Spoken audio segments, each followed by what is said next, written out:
Assalamualaikum warahmatullahi wabarakatuh.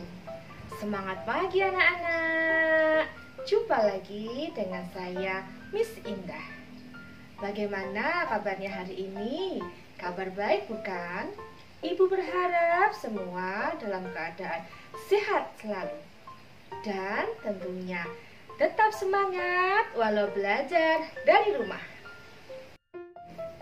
Sebelum pelajaran dimulai, marilah kita semua berdoa sesuai dengan agama dan keyakinannya masing-masing.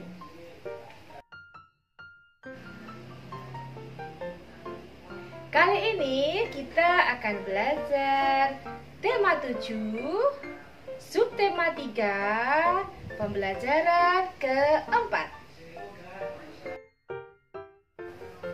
Pada pembelajaran ketiga, kita telah mengetahui 4 macam aktivitas ekonomi. Mari kita lanjutkan. Keragaman ekonomi di Indonesia. Pada pembelajaran ketiga, telah dijelaskan bahwa kondisi wilayah Indonesia mengakibatkan keragaman aktivitas ekonomi penduduk. Kamu telah mengetahui 4 macam aktivitas ekonomi, yaitu di bidang pertanian, peternakan, perikanan, dan kehutanan. Selain 4 jenis tersebut, masih ada jenis aktivitas ekonomi berikut. 1.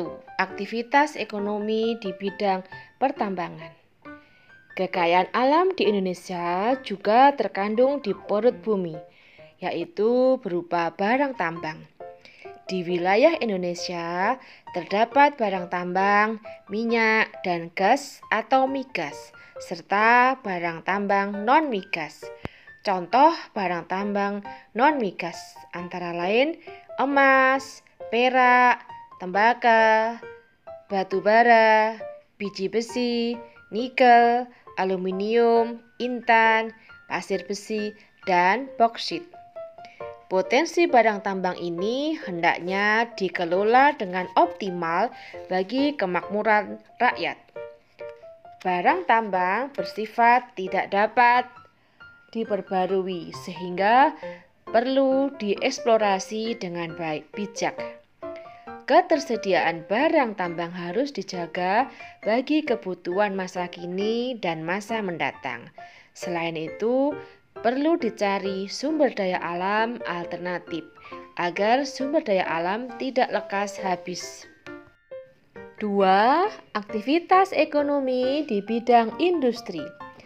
Amatilah aktivitas industri di lingkungan sekitar tempat tinggalmu. Apa yang dapat kamu simpulkan dari aktivitas tersebut? Industri merupakan usaha mengubah bahan mentah menjadi barang setengah jadi atau barang jadi. Bahan mentah bersumber dari sumber daya alam. Adanya aktivitas industri dapat meningkatkan nilai dan kualitas suatu barang. Aktivitas industri dapat dilakukan oleh perorangan, kelompok maupun badan usaha. Contoh industri di Indonesia antara lain industri otomotif, konveksi, elektronik, sepatu, dan sandal, ban, pengalengan ikan, minuman dan makanan, serta pupuk. 3. Aktivitas ekonomi di bidang perdagangan. Potensi alam tiap-tiap daerah di Indonesia berbeda-beda. Ada yang kaya potensi alam, ada pula yang miskin potensi alam. Fenomena ini dipengaruhi oleh kondisi geografis tiap-tiap daerah. Akibatnya, tidak setiap daerah mampu menghasilkan barang yang dibutuhkan masyarakat setempat. Untuk mengatasi masalah ini, berkembang aktivitas perdagangan. Aktivitas ini dilakukan masyarakat untuk menyalurkan barang dan atau jasa dari produsen ke konsumen. Barang dagangan dapat berupa hasil pertanian, peternakan, perikanan, hutan, dan barang industri. Aktivitas perdagangan bisa dilakukan tanpa perantara ataupun dengan perantara.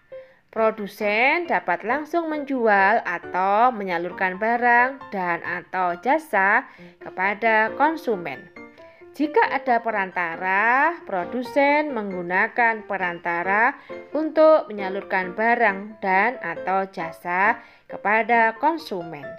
Contoh perantara dalam perdagangan antara lain pedagang besar atau grosir, agen, dan pedagang eceran. Pada perkembangannya, aktivitas perdagangan juga melibatkan masyarakat luar negeri. Kegiatan perdagangan antar negara inilah dikenal dengan sebutan ekspor-impor. 4. Aktivitas ekonomi di bidang jasa. Sebagai negara kepulauan, wilayah Indonesia dihubungkan selat dan laut. Untuk menjangkau antar pulau dibutuhkan sarana transportasi. Di Indonesia, sarana transportasi meliputi transportasi darat, udara, dan laut. Tidak hanya itu, untuk menjalin komunikasi juga diperlukan sarana komunikasi. Kedua sarana ini menunjukkan aktivitas ekonomi masyarakat di bidang jasa. Aktivitas jasa merupakan kegiatan layanan kepada masyarakat dalam rangka memenuhi kebutuhan hidupnya. Aktivitas jasa lainnya antara lain jasa perbankan dan keuangan, jasa kesehatan, jasa pendidikan, jasa konsultasi hukum, jasa pariwisata, dan jasa lainnya. Berkembangnya aktivitas jasa ini memunculkan beragam jenis pekerjaan di bidang jasa. Setiap daerah dalam wilayah Indonesia mempunyai adat istiadat dan budaya daerah yang khas. Setiap warga masyarakat termasuk kita hendaknya bisa menunjukkan sikap toleransi terhadap keragaman dalam masyarakat. Sikap toleransi dalam masyarakat akan mewujudkan kehidupan yang damai. Bagaimanakah bentuk tindakan toleransi terhadap keragaman?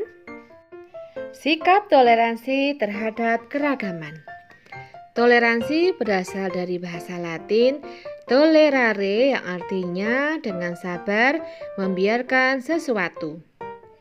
Toleransi dapat diartikan sebagai perilaku terbuka yang menghargai segala perbedaan yang ada dengan sesama manusia.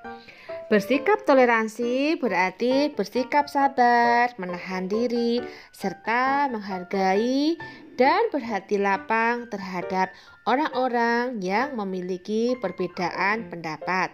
Berikut bentuk sikap toleransi terhadap keragaman suku, budaya, agama, ras, dan gender. 1. Toleransi dalam keragaman agama. Kebebasan beragama dijamin dalam Undang-Undang Dasar Negara Republik Indonesia tahun 1945, khususnya pasal 29 ayat 2 yang berbunyi, negara menjamin kemerdekaan tiap-tiap penduduk untuk memeluk agamanya masing-masing dan untuk beribadat menurut agamanya dan kepercayaannya itu. Dengan adanya jaminan kemerdekaan beragama tersebut, segenap warga negara Indonesia hendaknya mengembangkan sikap toleransi antar umat beragama. Sikap toleransi antar umat beragama dapat diwujudkan dalam bentuk tindakan seperti berikut. A. Tidak menghina agama yang diyakini orang lain. B. Tidak memaksakan agama kepada orang lain. C. Menghormati agama yang diyakini orang lain. D. Beribadah dengan baik sesuai ajaran agama yang dianut. E. Hormat menghormati dan saling bekerja sama antar umat beragama. F. Memberi kesempatan kepada pemeluk agama lain untuk beribadah. G. menjaga kerukunan antar umat beragama, intern umat beragama, dan antara umat beragama dengan pemerintah. 2. Toleransi dalam keragaman suku dan ras.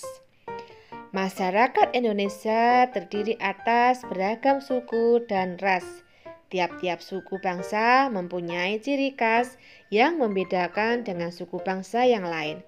Ciri suku bangsa yang didasarkan atas ciri fisik disebut ras. Jadi, setiap suku bangsa mempunyai ras masing-masing. Oleh karena itu, tercipta keragaman ras. Terhadap keragaman yang ada, kita harus saling menghormati dan mengembangkan sikap toleran. Mengapa demikian? Alasannya, masyarakat Indonesia yang terdiri atas beragam suku dan ras pada dasarnya merupakan satu bangsa, yaitu bangsa Indonesia. Jadi, dengan sikap toleransi antar suku dan ras diharapkan akan terjalin persatuan dan kesatuan bangsa, sehingga dapat memperkukuh NKRI. Sikap toleran dalam keragaman suku dan ras dapat kita tunjukkan dalam bentuk sikap dan perilaku baik kepada siapapun tanpa membedakan suku dan ras manapun. Selain itu, kita senantiasa menghargai dan menghormati harkat dan martabat setiap manusia dengan mengembangkan semangat persaudaraan dan menjunjung nilai-nilai kemanusiaan. Dalam pergaulan sehari-hari kita harus bisa menerima suku-suku dan ras bangsa lain. Sikap toleran dalam keragaman suku dan ras dapat kita tunjukkan dalam bentuk sikap dan perilaku baik kepada siapapun tanpa membedakan suku dan ras manapun. Selain itu, kita senantiasa menghargai dan menghormati harkat dan martabat setiap manusia dengan mengembangkan semangat persaudaraan dan menjunjung nilai-nilai kemanusiaan dalam pergaulan sehari-hari. Kita harus bisa menerima suku-suku dan ras bangsa lain. 3. Toleransi dalam keragaman sosial budaya. Indonesia terdiri atas berbagai daerah. Tiap-tiap daerah dihuni oleh masyarakat Indonesia yang memiliki kehidupan sosial dan budaya sendiri-sendiri. Oleh karena itu, di Indonesia terdapat keragaman sosial budaya. Keragaman sosial budaya merupakan kekayaan bangsa Indonesia yang tidak ternilai harganya dan diwariskan oleh nenek moyang kita dari zaman dahulu. Kita sebagai generasi penerus bangsa hendaknya senantiasa menghormati, melestarikan, dan mengembangkan berbagai bentuk warisan sosial dan budaya Indonesia. Bagaimanakah caranya? Tentu saja dengan bersikap toleran demi mempertahankan keanekaragaman sosial budaya dalam bentuk tindakan sebagai berikut. A. Bangga terhadap kebudayaan dalam negeri. B. Menyaring budaya asing yang masuk Indonesia. C. Mengetahui dan selalu mencari informasi keanekaragaman budaya bangsa Indonesia. D. Menghormati kelompok lain yang menjalankan kebiasaan sosial dan adat istiadatnya. E. Menghargai hasil kebudayaan suku bangsa lain. F. Mempelajari dan menguasai seni budaya bangsa sesuai minat dan kesenangannya. G. Melestarikan dan mengembangkan berbagai jenis seni tradisional seperti seni tari, seni musik, dan seni pertunjukan. 4. Toleransi dalam keragaman gender dan mengembangkan kesetaraan gender. Tuhan telah menciptakan manusia dalam dua jenis, yaitu laki-laki dan perempuan. Setiap orang hendaknya memiliki kesadaran gender, yaitu kesadaran atas konsep yang meletakkan kedudukan, fungsi, dan peran antara laki-laki dan perempuan dalam masyarakat sejajar. laki-laki dan perempuan dapat bekerja sama dalam melakukan pembangunan nasional dan menciptakan harmoni sosial. Sebagai contoh, laki-laki dan perempuan dapat mengambil peran yang berguna bagi sesama manusia lainnya. Anak laki-laki dan perempuan memiliki tanggung jawab yang sama untuk menjaga kebersihan dan kerapian tempat tinggal. Siswa perempuan juga memiliki kesempatan sama untuk menjadi ketua kelas seperti halnya siswa laki-laki. Keragaman gender dapat menjadi kekuatan bagi bangsa Indonesia apabila masyarakat Indonesia menyadari bahwa setiap manusia memiliki hak, kewajiban, dan tanggung jawab yang sama. Adapun sikap yang dapat dikembangkan dalam menghormati keragaman gender adalah sebagai berikut. A. Tidak membeda-bedakan laki-laki dan perempuan dalam berteman. B. Memberikan hak yang sama antara laki-laki dan perempuan. C. Tolong-menolong tanpa membedakan jenis kelamin. Demikianlah video kali ini. Semoga bermanfaat. Jangan lupa like, comment, and subscribe-nya ya. Bye-bye. See you tomorrow. Wassalamualaikum warahmatullahi wabarakatuh.